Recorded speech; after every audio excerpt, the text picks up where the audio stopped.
G'day team, welcome to another video. Today we're going to be going through how to do an area plan, which is, they're sometimes included in plans, sometimes not, but they're actually really easy to put together and they look quite nice, and from a drafting perspective it makes it look like we do a little bit more work, even though they're quite, they kind of make themselves. We've just got to kind of tweak them to look a bit better. So we've got a very default, floor plan here. This is a pretty much blank template that I have copied and pasted this into. So whatever I'm doing is not going to be reliant on anything I've made for my own work template or any of that. So first thing we want to do is, if this is a totally blank, I don't know why I can't say blank, but blank template, is you want to make a an area schedule. So to do that, you want to right click here, go new schedules and quantities, and then go area gross building. So it's important to note that there's two kinds of areas and there can be more, and that's something that's very useful, and I'll touch on that again in a future video, but for now let's just go gross building and then just leave it like this. I guess there's no need to change anything. Okay, so the two main fields that you're going to absolutely need is going to be the name and the area, and that's pretty much it for now. The one that I use in my template has a lot more, and I'll explain what they are and why in a separate video, but for now this is all we need. So what we want to do now is go to architecture, area plan, and then we want to change the type. So remember, we went gross building rather than rentable. If you click rentable here, it's not going to read with the that area schedule that we've just made. So let's go gross building, ground floor, okay. And then when it asks if it wants to automatically create these lines, we say no, because we don't trust Revit that much. All right, so let's go medium, and I'll probably skip through this, but you want to draw your area boundaries. For me, and the offices that I've ever worked in, it's always going to be to the outside face of the wall. I draw lines. Some people use pick lines. As long as it's right in the end, I don't really care. Just as long as it's right in the end, that's the important bit. Okay, so you trace the outside, trace the inside, because we're going to break this down into alfresco living, garage, porch, etc.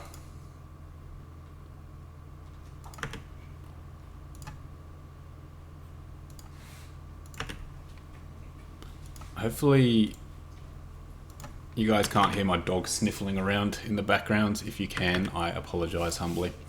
Okay, so we've drawn our areas, or our area boundaries in, so now we want to go back into room and area and then go area.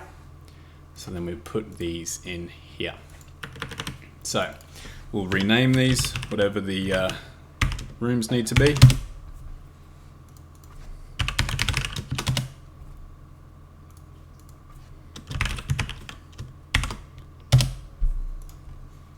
And I think I got distracted and I didn't do the, I didn't finish drawing the garage in. So there we go.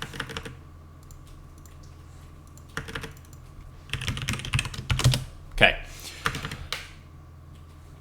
So these are the main areas of the house. If we have a look at our schedule, they should be, yep, that's all looking good.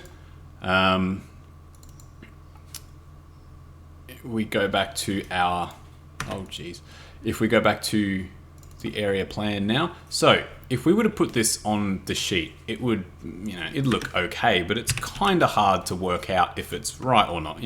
If we toggle thin lines, we can see that the area boundaries look to be drawn okay, but there's a better way of showing it, and that's what I'm going to go into now. So let's put this view on the sheet. We can definitely add another layer of this to make it look better, and this is kind of the crux of what separates a good area plan and an okay area plan. So If we activate this view, we click under room and area here and then go color schemes. This is going to make it a lot easier to kind of see the separation of spaces and make sure that it's all looking good. Step one is to go in category here. In rooms, you want to change that to gross building. Once again, you can't go rentable because that would not be reading the right area type. So the correct area type is gross building. And then this is fine. The color, we're going to tie the color that we assign these rooms to the name. So if you just leave it as the area type or the area, and then that area changes at any time down the track, it's going to come up with a new color. So if we go name and then go OK, that's all good. And you can see that these have all popped up here now. What we want to do is, I like to make the living a kind of a darky grey kind of color like that, and then the rest, let's just drop the colors down just so they're a little bit more vibrant, because generally architectural plans are kind of 50 shades of just black, white and grey. So if you've got an excuse to add a little color into them, then yeah, go hard. And we'll go apply and OK, and of course nothing has happened just yet. Next step is we need to go to annotate and then color fill legend. And we click on that, drop that in here, make sure it's gross building. Yes, OK, done.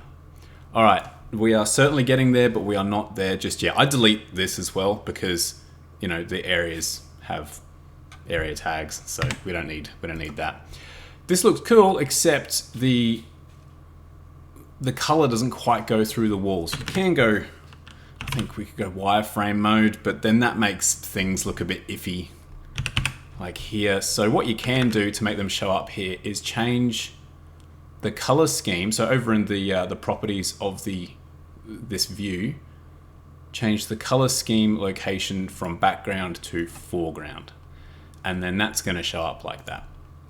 And that's pretty much it. It's a very simple process. The whole thing takes, if you really know what you're doing, under a minute, really.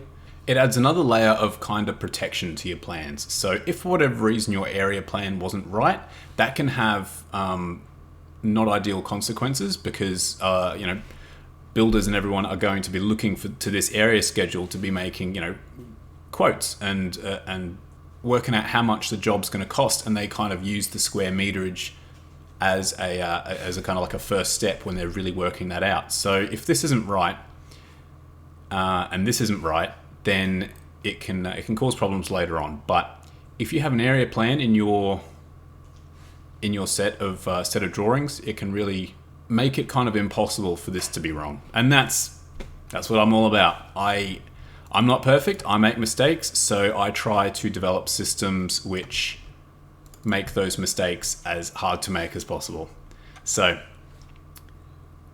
that's it for today. I hope you got something out of that, and good luck with your future area plans. And as always, thank you very much for watching, and I'll chat to you all soon. Cheers.